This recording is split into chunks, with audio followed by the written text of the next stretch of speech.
Welcome back, everybody. This is our 17th session in JEE mains previous year questions for chapter moving charges and magnetism of class 12th. Before this, we have made 16 videos in this series, and all of those videos are available on our YouTube channel.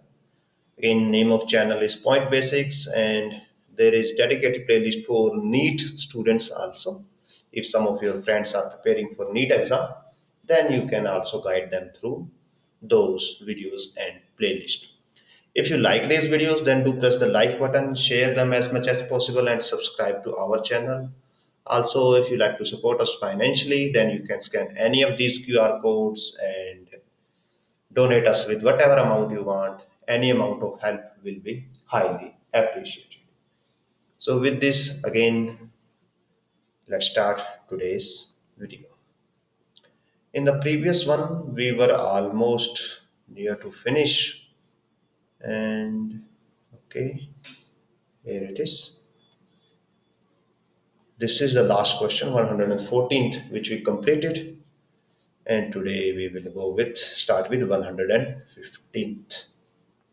So let me adjust pen thickness slightly. So AC voltage across a resistance can be measured using hot wire, moving coil, potential, and moving magnetic. Now let's discuss the type of galvanometers, or we can say moving coil galvanometer or potential galvanometer we have.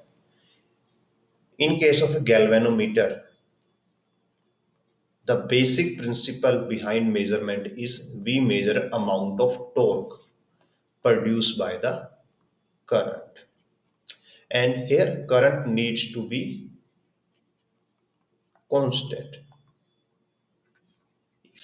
If current is constant, then torque produced by it will be constant, and there will be a constant deflection in the galvanometer. If current is changing with time, then this torque will change with time, and if torque is changing, then deflection amount of deflection is also changing with time. That's why in case of AC voltage, we cannot use any of these galvanometers, moving coil, potential, moving magnet. What we use hot wire voltmeter. And why we use that? Because we know that heat generated is proportional to I square RT. In short, heat is proportional to square of the current, and it is RMS value. So RMS value is fixed for a particular current, and here we have also square term, means in case of AC we have both positive and negative parts. So if we square, then we get positive on both sides due to both of these waveforms. So that's how in case of measurement of AC, what we also always use heat based mechanism so that we can find out the value. Now let's move to the next question. In the circuit diagram A, B, C, D shown below, R is a high resistance. R is a high resistance, and S is a resistance of the order of the galvanometer of resistance G. The correct circuit corresponds to half deflection method for finding the resistance, and figure of the merit of the galvanometer in the labeled circuit is. So we have to find out correct circuit. Now, when we use half deflection method, then what we do? In half deflection method, first criteria, the first thing we do, that we have a shunt which can be connected and disconnected from circuit. So let's first match this criteria here. In option A, we have a shunt uh, we have a shunt in parallel with galvanometer, and it can be disconnected and it can be connected using key K2. In option B, we don't have any shunt parallel to galvanometer which can be connected or disconnected, so B gets rejected. Similarly for the C also gets rejected. And in option D we have a shunt. Now second criteria, that shunt resistance is comparable to resistance of galvanometer,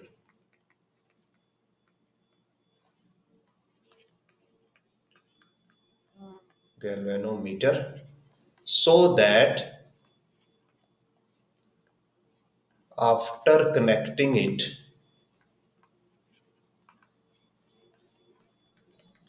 in the circuit, current through galvanometer reduces to half of original value.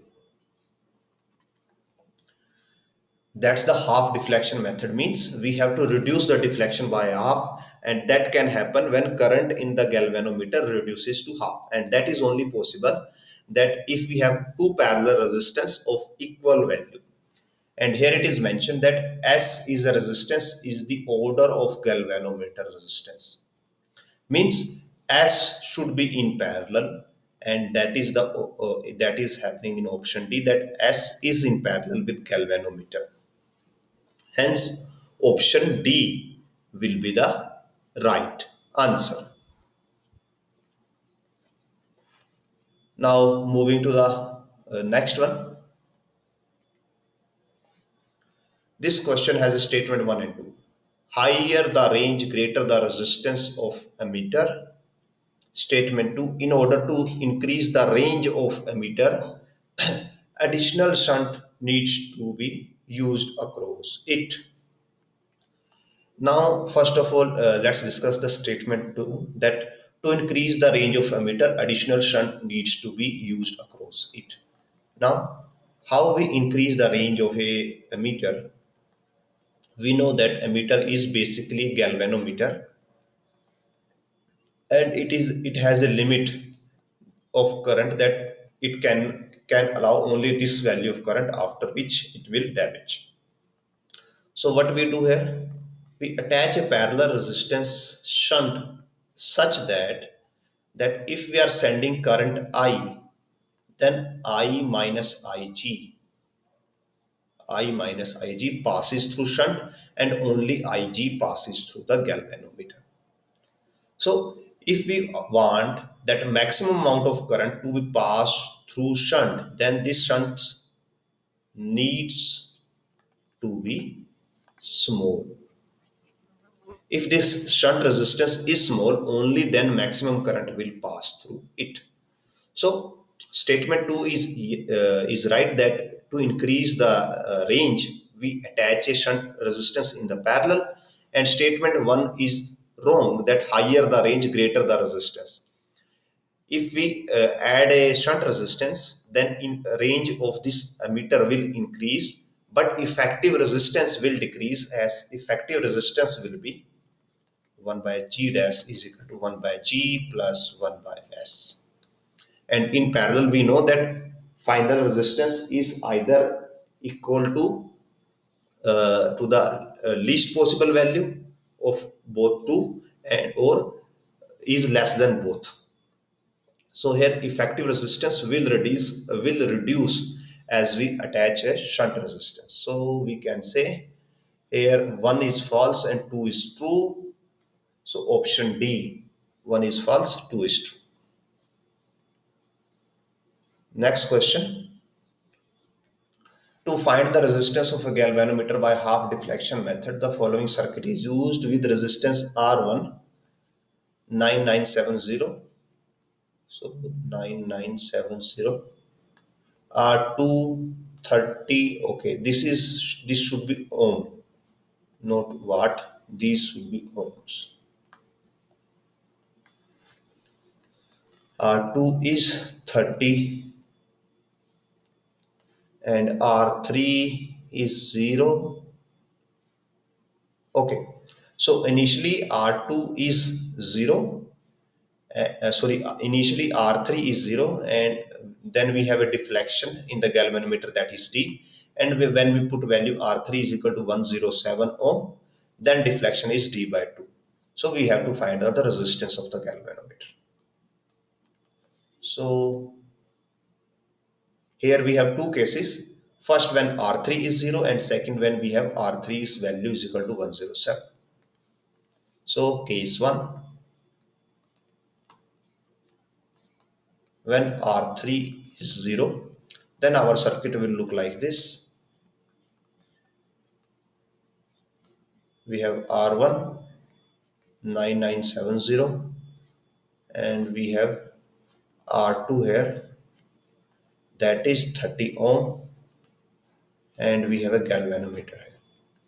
Here this galvanometer is working as emitter because we have a resistance of 30 ohm in parallel to it. So that is acting as a shunt resistance. So we assume that there is current I flowing in this circuit, and out of that I there will be Ig going through galvanometer, which galvanometer will be measuring, and due to that Ig we are getting deflection D, or we can say Ig is proportional to that deflection D. So what we do here, first of all, we will find the total resistance of this circuit, and then we will find I, and then we will find Ig.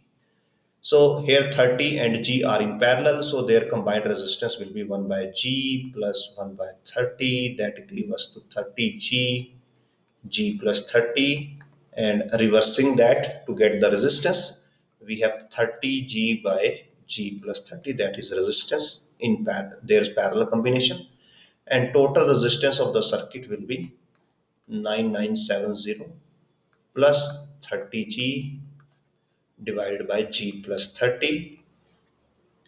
Now further,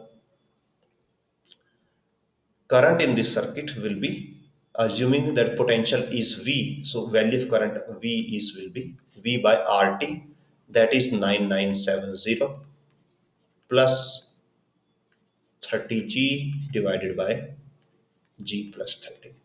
Now we will find the value of Ig using parallel combination. So Ig will be I times 30 divided by 30 plus G. So I times 30 divided by 30 plus G. So that will give us value of I is this, taking LCM, 9970 G plus 30 plus 30G divided by G plus 30 into 30 G plus 30 get cancelled, and we get here 30V 9970 G plus 30 plus 30G. That is the value of I, and it is proportional to D. Now let's go to the second case, that when R3 is 107. So case 2,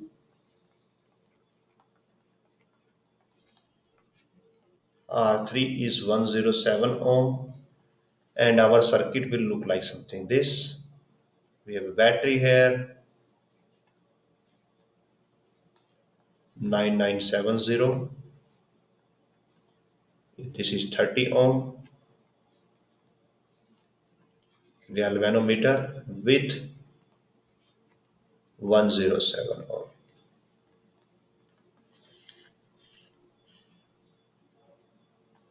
So now their total parallel combination will be, it will be 1 by 30 plus 1 by G plus 107, and taking LCM, 30 G plus 107 G plus 107 plus 30. So final resistance of their parallel combination will be 30 into G plus 107 divided by G plus 137. Now total resistance of the circuit will be RT 9970 plus 30 G 107 divided by G plus 137. And again similarly, as in the previous case, we first found out the I, here we can say I dash, and then we will find IG or IG dash in this system. So I dash will be V by RT, that RT value is this. So 9970 30 G107 G plus 137, and IG dash will be I dash into 30 divided by 30 plus G plus 107. It will be I dash multiply 30, because we are finding current for calculating current for the galvanometer arm, so we have to take resistance of the other arm, that is 30 divided by total resistance, that will be 30 plus G plus 107. So it will be V 9970 plus 30 into bracket G plus 107 G plus 137 30 G plus 137. Now taking LCM, here we will take LCM.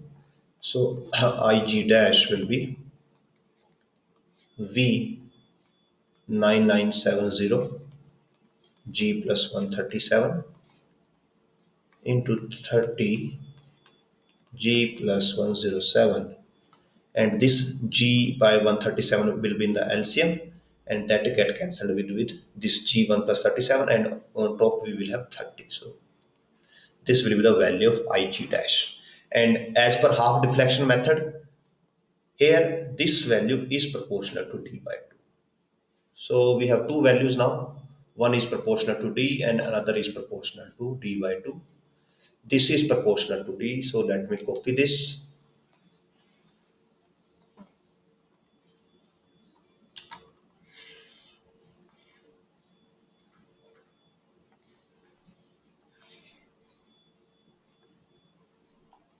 This value is proportional to D. So what we do now, we divide both of these. This is IG dash, this is IG. So we can say IG by IG dash, if we divide both, that will be T by D into D by 2. So it will go 2 on the top. So we can say IG by IG dash is equal to 2 using this.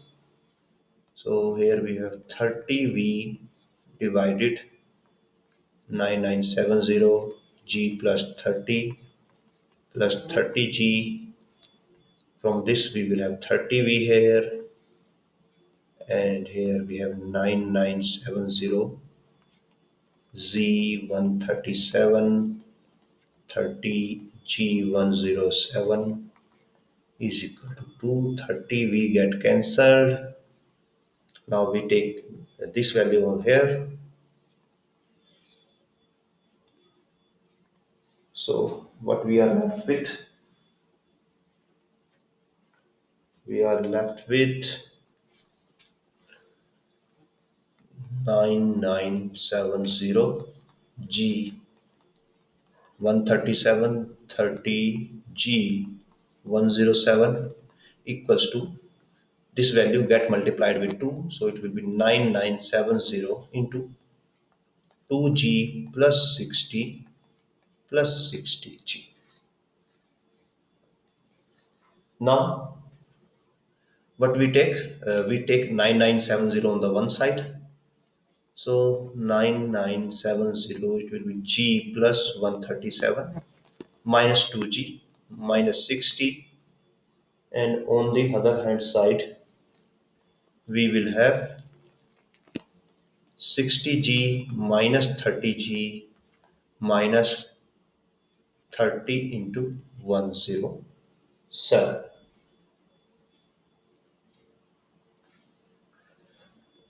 Now we also take this 60G here.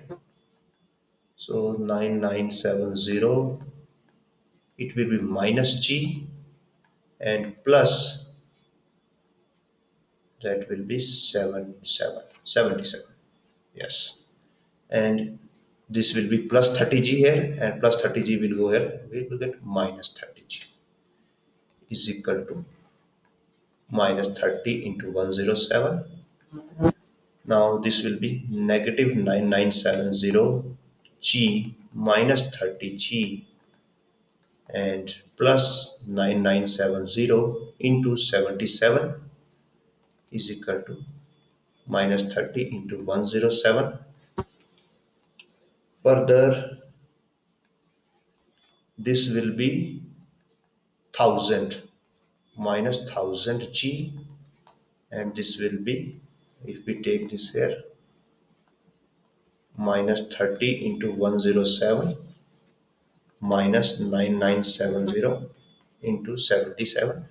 So G will be 30 into 107 plus 9970 into 77 divided by 1000. Oh, sorry, we made a mistake here.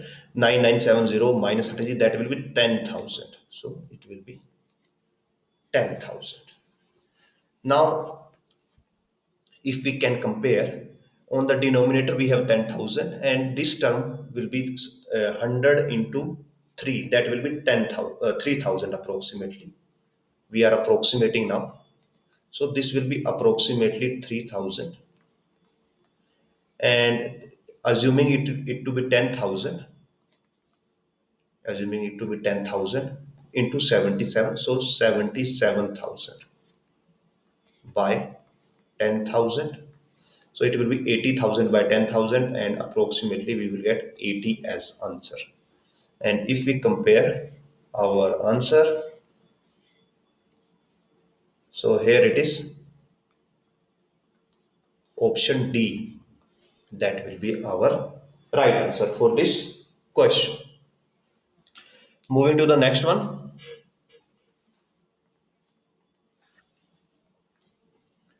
A shunt resistance of 1 ohm connected across a galvanometer of 120 ohm resistance. Current of 5.5 ampere give full scale deflection in the galvanometer. A current that will give full scale deflection in the absence of shunt is nearly. So here 5.5 with shunt is giving full scale deflection. So let's draw the diagram, basic diagram for this. That we have a galvanometer. There is some current Ig, and we have a shunt resistance of 1 ohm, and actual current flowing in the circuit is 5.5 ampere. So we assume that Ig is going through galvanometer and 5.5 minus Ig is going through the resistance. So we can compare their potentials, and their potential will be equal. So 5.5 minus Ig, this is a current going in the lower arm, multiply its resistance, we will get the potential, and that potential should be equal to potential across galvanometer, and resistance of galvanometer is 120 into its current, that is Ig. So 5.5 will be 121 Ig, and from this Ig will be 5.5 by 121, that will give us 0.0045 ampere. So option D will be the right answer here. Moving to the next one. In the circuit, galvanometer G shows zero deflection if battery A and B has negligible internal resistance. The value of R will be. So it is mentioned that G is showing in negligible zero deflection. If G is showing zero deflection, it means either uh, there is no batteries connected, or we can say there is no current flowing through the galvanometer. And if there is no current flowing through the galvanometer, it means that potential at this point, suppose we can say point X and point Y, these are the two terminals for galvanometer, that potential between point X and point Y is equal. And assuming this point as a ground, why ground? Because negative of both batteries are connected to this point. So this point we can easily assume ground. Then with respect to this ground point O, the potential of point Y is 2 volts. With respect to point O, potential of Y is 2 volt. So according to the given condition that there is no current flowing or there is no deflection, that potential of point X should also be 2 volts. So we now know the value at point X, that should be 2 volts of potential. Now we have to find the value of R, and that can be done as there is no current flowing from this part, so we can disconnect this from the circuit and we will have our circuit will reduce to like this. We have 500 ohm here, we have a resistance R here, we have a battery of 12 volt here. So this is our circuit will reduce to, because here we have no current flowing because galvanometer is showing no deflection. So we have to find potential at this point X, that should be 2 volts. So first of all, let's find the current in the circuit. Current will be 12 by 500 plus R, that is the current, and potential across resistance R will be VR is equal to current times the potential, current times the resistance, so multiply R, and it should be equal to 2 as per given. So 12R is equal to 1000 plus 2R, and so 10R is equal to 1000 and R is equal to 100 ohm. Option A will be the right answer. Moving to the next one. Moving coil galvanometer has a 150 equal divisions and current sensitivity is turn division per milliampere. So with 1 milliampere current,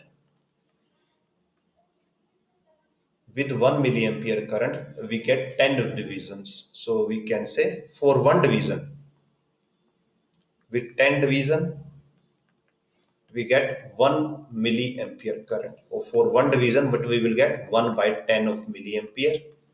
And as it is has 150 divisions, for 150 division total current needed is 1 by 10 into 150 milliampere, or 15 milliampere is the current of this maximum current that is allowed by this galvanometer. Now voltage sensitivity is 2 division per millivolt.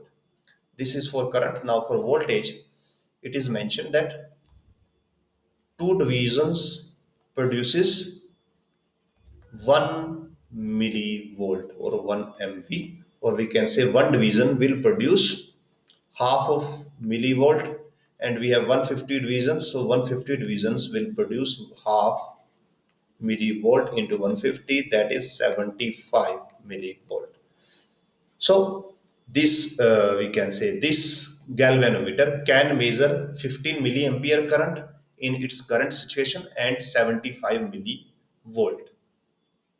In order that each division reads 1 volt, a resistance in ohms needed to this series with this coil.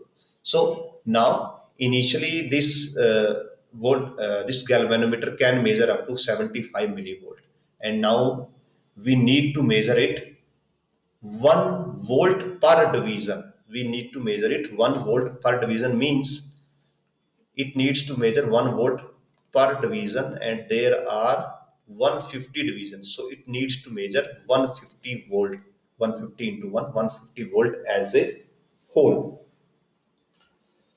So we know the current, we know the potential that needs to be measured, then we can find out value of resistance.